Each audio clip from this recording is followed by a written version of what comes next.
que eu vejo de efetivamente dar cobro a esse grande desafio, que é não chegar a 2022 ainda com o déficit primário. Muito bem.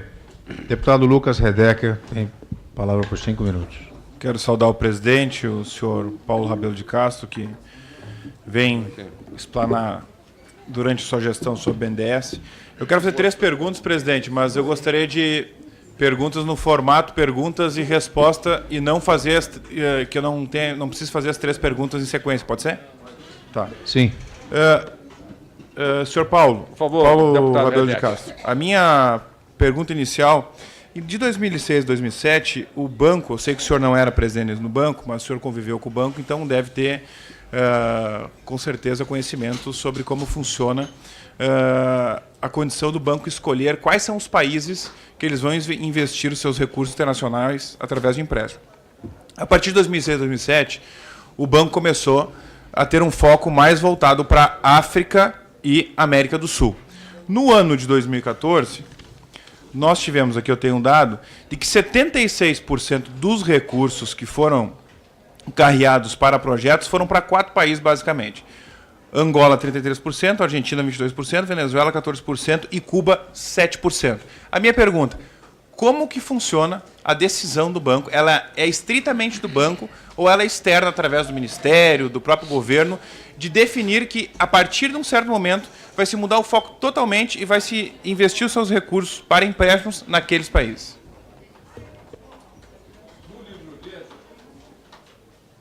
Importantíssima pergunta e no foco da nossa CPI, do deputado Redecker. Eu não estava lá, nem em 2007, nem em 2014, mas o senhor já conceituou e circunstanciou muito bem a situação. Primeiro, esta é uma política de ampliação da área de comércio exterior brasileira que vem do período do então presidente FHC. Havia também iniciativas até dos anos 80, mas para circunstanciar pós-Plano Real, FHC. E eu diria que no campo da política externa comercial brasileira, praticamente houve um contínuo. E só para lhes dar uma indicação de que, se forem procurar na legislação ou na mudança de ênfase desta ou daquele governo, o indício de uma mudança ou de um favoritismo, acho que vão gastar muito tempo para pouco resultado, porque a política é um contínuo. Não só com os acertos, que foram muitos, como até com as limitações que só foram resolvidas e teoricamente, parcialmente, como a ausência de um seguro, um resseguro de crédito, importantíssimo, fatal. Só foi objeto de lei em 2016 por iniciativa do Congresso Nacional. E, portanto, em 2014, eventualmente, não vou disputar o seu dado, é possível que naquele momento houvesse um certo entusiasmo por determinadas operações aqui na região, tendo em vista, isso aí também não é muito difícil de entender. O Brasil tinha relações de maior ou menor simpatia e, na área de comércio exterior, essas simpatias valem. Não seria outro motivo pelo qual o atual presidente escolhe fazer visitas para... Essa simpatia, ela ocorre através do banco? Não do ou banco. Do ambiente político Exatamente. E econômico do próprio governo? O ambiente, muito bem atalhado. O ambiente político é que forma uma moldura. O banco é muito fechado em relação a essa moldura.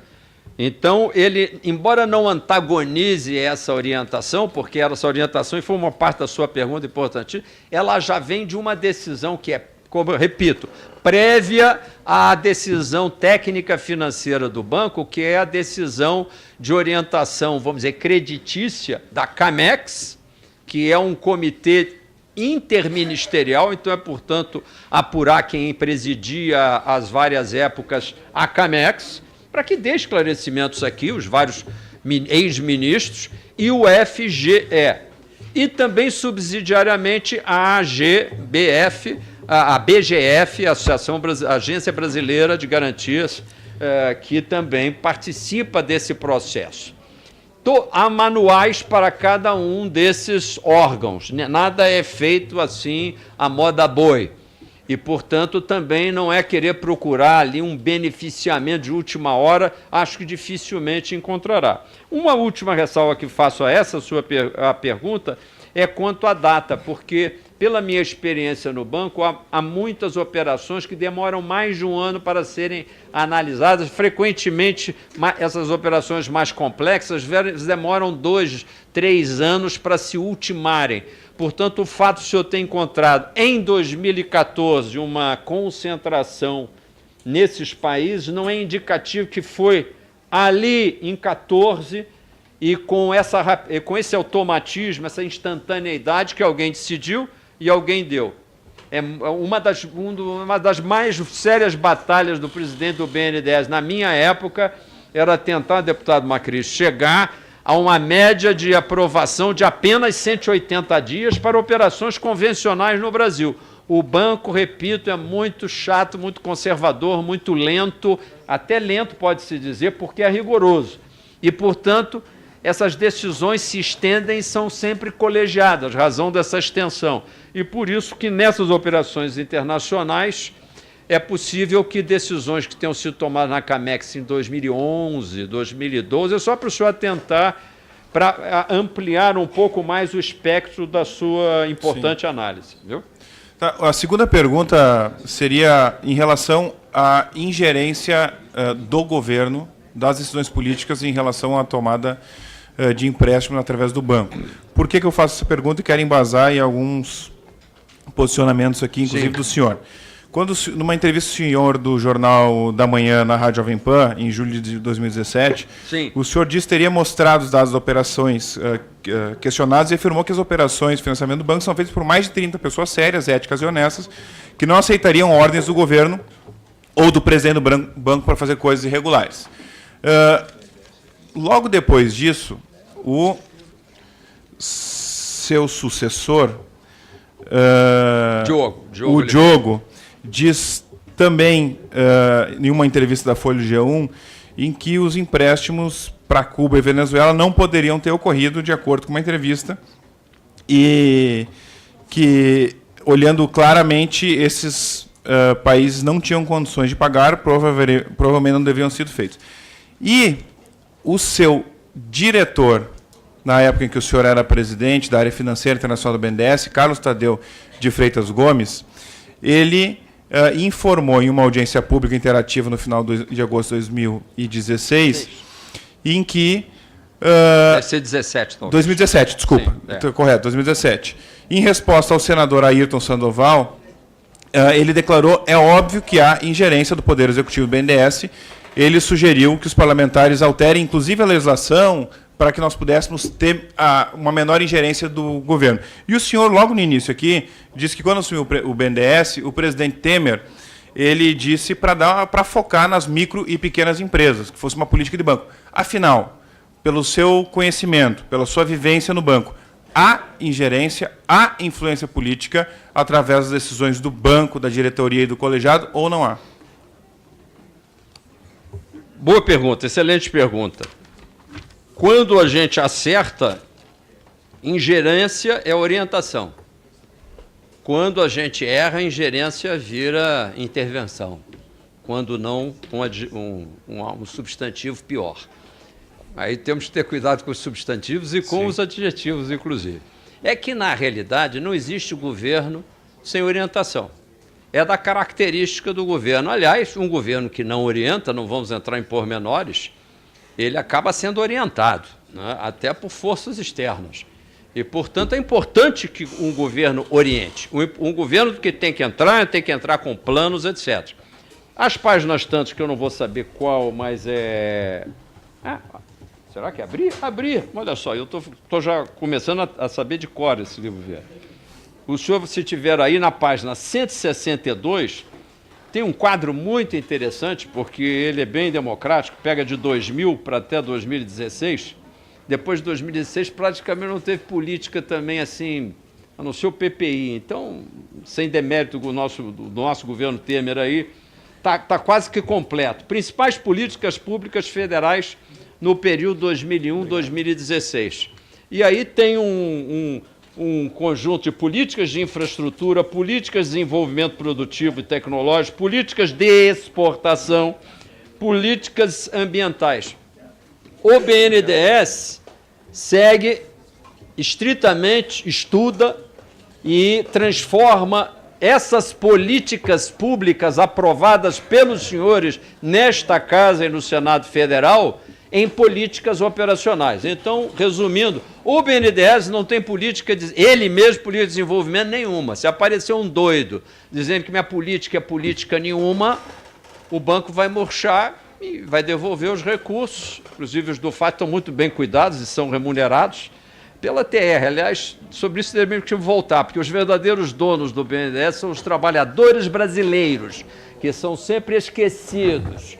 E aí uma interposta viúva de comportamento escuso, chamada União Federal, do ponto de vista financeiro, quero dizer, ele vem sempre querer tirar a onda quando o trabalhador brasileiro é que devia perguntar se os recursos estão bem geridos. E no campo da exportação, a política do BNDES, em qualquer momento, é a política oficial e que foi seguida estritamente. O PDP, na época, que é mais ou menos do foco desta, ele tem que ser analisado, deputado Altinel, porque eu diria de todos é o documento que mais aponta. O governo era, vamos usar o termo que nós usaríamos criticamente aqui, ele era mais intervencionista, acreditava mais no poder da intervenção, então ele estabeleceu 5 áreas de foco, mas não 5 empresas, nem 5 campeões, 5 áreas, entre os quais a exportação de carnes, ele foi específico, não era soja, né?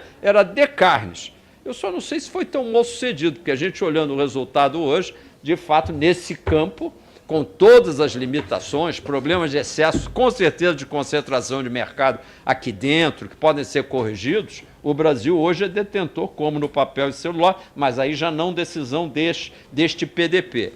Na área de bens de capital, e querem também uma dica interessante para analisar, a área de semicondutores. Grupo X, que eu mandei investigar também, mas mais por curiosidade. E deu prejuízo zero para o banco. Isso não é uma curiosidade? Agora, o banco ficou parceiro, ficou, inclusive, sócio de uma fábrica pronta em Ribeirão das Neves, que eu gostaria que os senhores perguntassem o que nós, como brasileiros, que somos donos do BNDES, estamos fazendo com a primeira fábrica de semicondutores do país, que precisava ser tocada para frente, porque está com os equipamentos todos involucrados, ou estava no momento que eu queria tirar aquele invólucro e começar a fabricar chip, e infelizmente aquilo estava embatucado. Então, portanto, esses segmentos que encobrem, repito, semicondutores, bens de capital, carnes, etc., e mais os 2 ou 3, a informática, daí o apoio a TOTOS, a várias outras empresas, sobre as quais não se fala, que foram extremamente bem-sucedidos, outros nem tanto. E é dentro desse contexto que a gente acompanha políticas de governo, né? Presidente, a última pergunta, que é a mais conceitual, não é? Perfeito. Ela é constituída até pela própria fala do senhor aqui. Quando o deputado Altineu Cortes lhe perguntou questões pontuais sobre o banco, o senhor disse em que estava lá para presidir o banco e não para fazer auditorias e avaliar o passado do banco. E eu confesso aqui que não lhe conhecia pessoalmente e vi que o senhor é uma pessoa muito propositiva, sugeriu para nós, inclusive projetos de lei, outras CPIs, inclusive chegou um momento falou de alguma profecia para o futuro.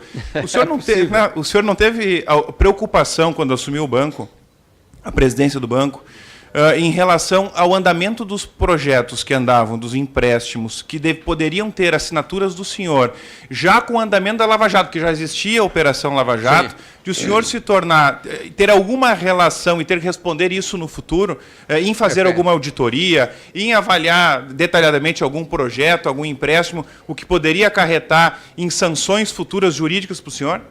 Uma bela pergunta. Eu devo dizer ao senhor que eu me pauto pelos seguintes conceitos básicos e muito simples. Primeiro é que meus pais sempre repetiam, mas que os pais de todos nós, eu acho que nos alertavam. Meu filho, faça o certo, porque quem não deve não teme.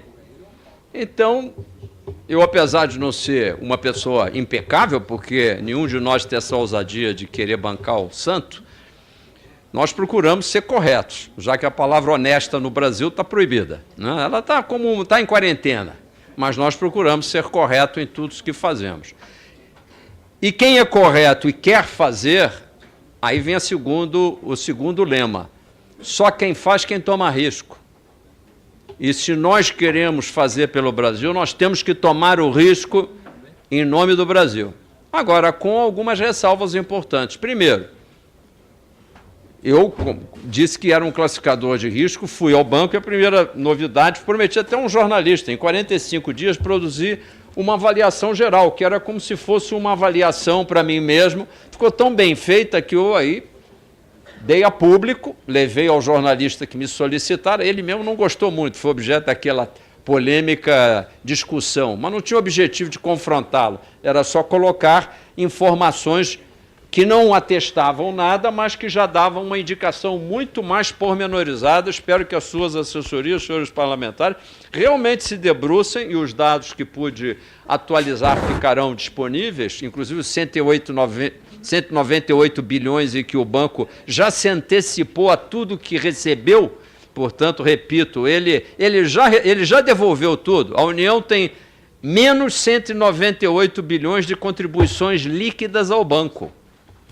É curioso isso. E por que então o banco ainda está de pé? Porque o banco é extremamente organizado na forma como dá os empréstimos e como conseguem escolher mutuários que pagam de volta, mesmo os que eventualmente são sempre citados aqui, são objeto de uma polêmica especial, que estão em atraso, mas que vão pagar, vão. Ah, vão. Com certeza vão. E, no caso, vão pagar a União, porque o banco mais conservador ainda já tem um seguro de crédito contra o FGE. E, portanto, é uma questão só de ir lá receber. Meio constrangido, porque o governo federal reclama. Mas, então, é este o resultado que me deixa tranquilo em relação ao breve período e ao que se acrescenta uma coisa menos alvissareira, e que me deixou, infelizmente, mais tranquilo ainda.